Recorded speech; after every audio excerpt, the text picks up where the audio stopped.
Bueno, si por razones de salud le dicen a usted que se debe de quitar el útero o ya no tiene útero, pues alrededor de esto surgen muchísimas preguntas. Así que hoy tenemos al experto, al doctor Jorge de Silvestri. Doctor, muy buenos días. Buenos días, gracias. Un placer tenerlo aquí. Doctor, ¿en qué casos es necesario verdaderamente quitar el útero? Bueno, muy buenos días y gracias por la oportunidad de poderme expresar hacia la población femenina costarricense. El quitar el útero tiene indicaciones tanto benignas como malignas. En general, gracias a Dios, la mayoría son por condición benigna.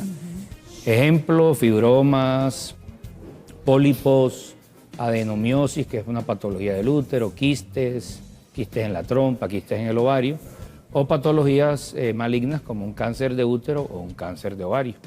Estas son las indicaciones a grosso modo para poder hacer lo que es la extracción. Las más comunes, digamos. Las más comunes para poder Ahora, sacar doctor, el útero. digamos, ¿cómo deciden o en qué situaciones la operación es? ¿O laparoscópica, o vaginal, o abdominal? Ok, esa es una decisión tomada básicamente por las condiciones de la paciente y por la opinión médica. En este caso, la mayoría de abordajes hoy por hoy tienden a ser laparoscópicos, que es una cirugía mínimamente invasiva que se hace por el abdomen, con algunos puertos pequeñitos a nivel del área abdominal, con una recuperación quirúrgica mucho más rápida.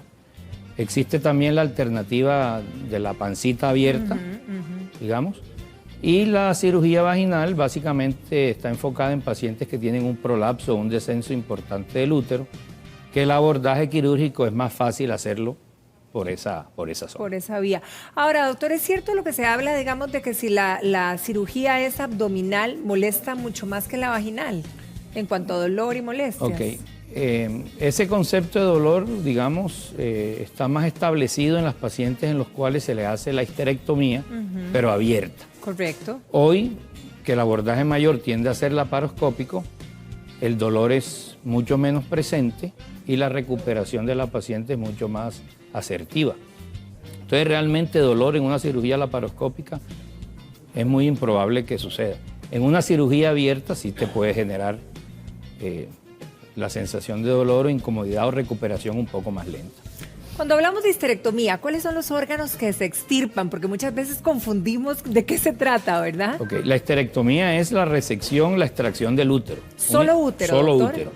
A eso le podemos poner apellidos. Si usted le quita trompas y ovarios, es una histerectomía abdominal, digamos, total, o histerectomía con salpingoforectomía, que significa quitar trompas y ovarios. Pero cuando hablamos de histerectomía, básicamente es extracción del útero. O sea, cuando dicen salping es que es todo. No, salping es trompas, es cortar trompas o quitar trompas. Ahí tenemos algunas imágenes y quizá usted, doctor, nos va a ir explicando, ahorita que nos las ponga. Bueno, ahí vemos. Parcial, esa sería una histerectomía parcial. Ok, parcial es cuando usted solamente puede quitar el útero y no puede quitar el cuello del útero. La total es cuando usted quita cuerpo del útero y cuello, que eso es lo usual. Ese es el objetivo 1A en el momento en que uno va a hacer el procedimiento quirúrgico. Y radical usualmente está limitada a las pacientes con cánceres. Entonces, no solamente se les quita el útero, sino que usted también quita trompas, ovarios y todos los sistemas ganglionares y linfáticos que están alrededor de esta estructura, porque hay un problema maligno y que hay que ponerle una contención. Ahí es como esa frase popular que dice, bueno, me quitaron los menudos, ¿verdad? Exactamente, esa es la frase popular, le quitaron los menudos. ¿En qué casos, digamos así, se hace la total o la parcial o la radical? Bueno, la radical se hace en las pacientes con cáncer. Bueno, usted lo mencionó, correcto. Y la total es el objetivo del procedimiento quirúrgico, sacar útero completo, cuerpo del útero y el cuello del útero. Pero a veces técnicamente o quirúrgicamente es muy difícil en algunas pacientes sacar el cuello. Entonces solamente se les quita el útero. Entonces les queda el cuellito abajo. Ahora, ¿hay alternativas, digamos, antes de tomar la decisión de sacar el útero, doctor? O sea, ¿ustedes analizan esa vía o es mejor de uno extirparlo? No, existen vías. Digamos que la histerectomía es la solución final a un problema. Usted realmente previo hace un análisis consensuado con algunos otros doctores y valora algunas opciones terapéuticas que puedan existir. En el caso de las patologías malignas, como un cáncer, de pronto no hay discusión, no hay otra vía. Tiene que sacar el útero en forma radical. Pero en patologías benignas podrían uno abordar algunas otras alternativas, teniendo en cuenta la condición importante para la mujer, que es la permanencia del útero per se dentro de su cuerpo, ¿no? El útero tiene una afinidad total con la mujer y está asociada a su feminidad, a su sexualidad, a su maternidad, a su crianza de sus hijos. Entonces, siempre es la última opción por la afinidad o la identificación que tiene la mujer con el útero. Ahora, las mujeres generalmente tienen muchísimo temor a sufrir quizá una menopausia repentina, ¿verdad? De un día a otro, de repente ya iniciar, bueno, sabemos que es un año para totalmente determinarla de no tener regla, pero ¿qué? ¿Hay necesidad realmente de hacer una terapia hormonal sustitutiva? ¿Es indispensable, doctor? No es indispensable dependiendo del caso. Si usted le quita a la paciente los ovarios, sí, porque la induce o la incluye en el grupo de menopausia. Una menopausia quirúrgica porque le extrajo los ovarios. Los ovarios es la fuente de producción de estrógeno más importante del cuerpo. Si usted le quita los ovarios, ya la paciente no tiene esa producción e implicaría iniciarle a ella terapia de reemplazo hormonal, obviamente explicándole los pros y los contras de la terapia de reemplazo. Le pongo un ejemplo. Una paciente de 40 años que termine quitándose el útero y que usted le quite igualmente los ovarios, ya le entró en menopausia. Inmediatamente. A esa paciente usted tiene que explicarle el ella abocarse a la utilización de la terapia de reemplazo hormonal para que reemplacemos lo que el ovario ya no lo que el ovario producía. Ahora, en el caso de solamente quitar el útero, hablando básicamente del útero, digamos, si ya no queremos ser madres, ¿qué pasa después de la operación? ¿Hay algún tratamiento, algo que debemos de consumir postoperatorio o realmente vamos a vivir tranquilas sin el útero? En general, si usted le dejan los ovarios, su vida va a continuar igual, ¿no? Pueden presentarse algunos tipos de problemas posteriores a la cirugía que la gente asocia, que son tanto desde el punto de vista psicológico como físico. En el caso médico, hay muchas pacientes después de la cirugía que le hablan a usted de problemas de lubricación genital, dispareunia, que es dolor con las relaciones sexuales, disminución del deseo sexual, algunas otras refieren estreñimiento, mucho problema digestivo, que todo eso va asociado a secuelas de un procedimiento quirúrgico. Pero ahora, todo eso es corregible. Se puede corregir, exacto. Todo eso se puede corregir en su mayor expresión. Perfecto. Ahora, doctor, después de que nos quitan el útero, si es el caso de las que nos están viendo, de muchas que nos están viendo en esta mañana, digamos, uno anualmente debería hacerse el Papa Nicolau o ya no sería necesario. Ok, esa pregunta es muy interesante e importante. El Papa Nicolau hay que seguirlo haciendo. En el caso de que usted le quite el útero a la paciente por una condición benigna, usted le puede hacer el Papa Nicolau cada 2 o 3 años, sin ningún problema. En este caso se toman muestras de la cúpula vaginal, que es lo que quedó después de haber sacado el útero. Y en las pacientes con cuestiones radicales igual, hay que seguirlo haciendo. O sea, no hay que desentenderse del control y el seguimiento ginecológico que una paciente debe tener regularmente. Ahora, doctor, después de una histerectomía, ¿podríamos tener un cáncer de ovarios, de una parcial, por supuesto? Sí, claro. Seguimos expuestas. Mientras los ovarios queden ahí, hay una potencialidad de un cáncer, sobre todo en pacientes mayores de 50 años. Hay diferentes tipos de cáncer de ovario.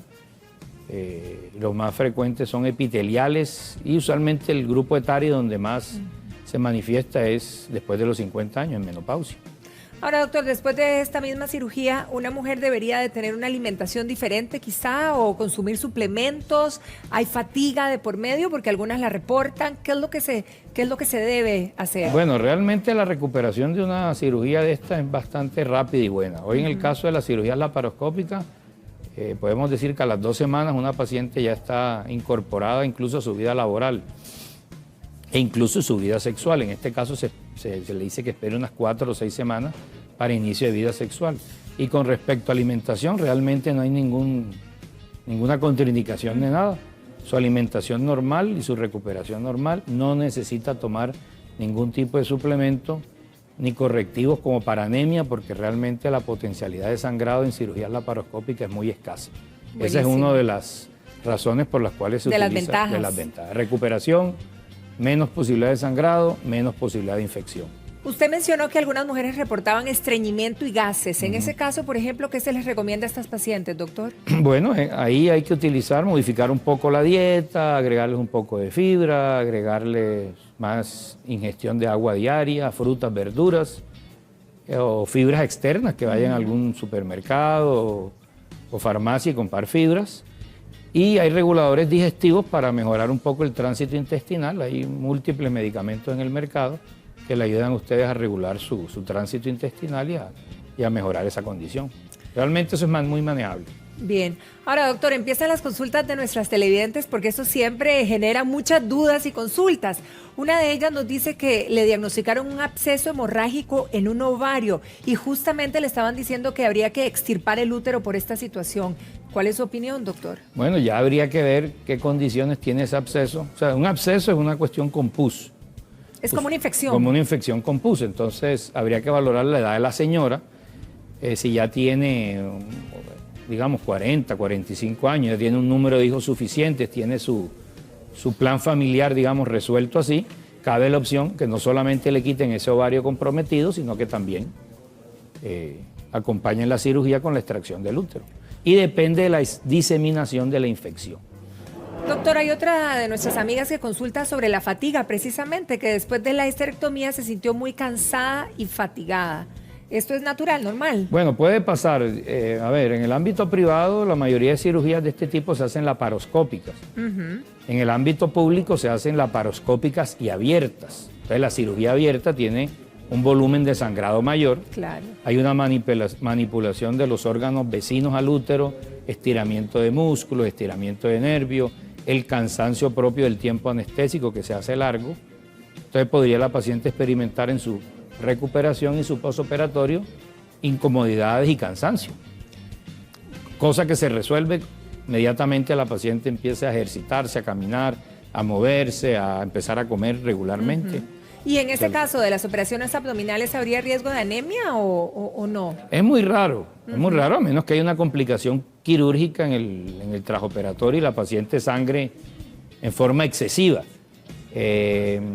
Hay posibilidades, nosotros hemos visto casos de pacientes que han sangrado en forma excesiva durante una cirugía y requieren una transfusión de sangre intraoperatoria. O sea, esa posibilidad cabe. Doctor, usted mencionó también que las mujeres reportan dolor en las relaciones sexuales después posiblemente de una histerectomía. ¿Esto también es corregible?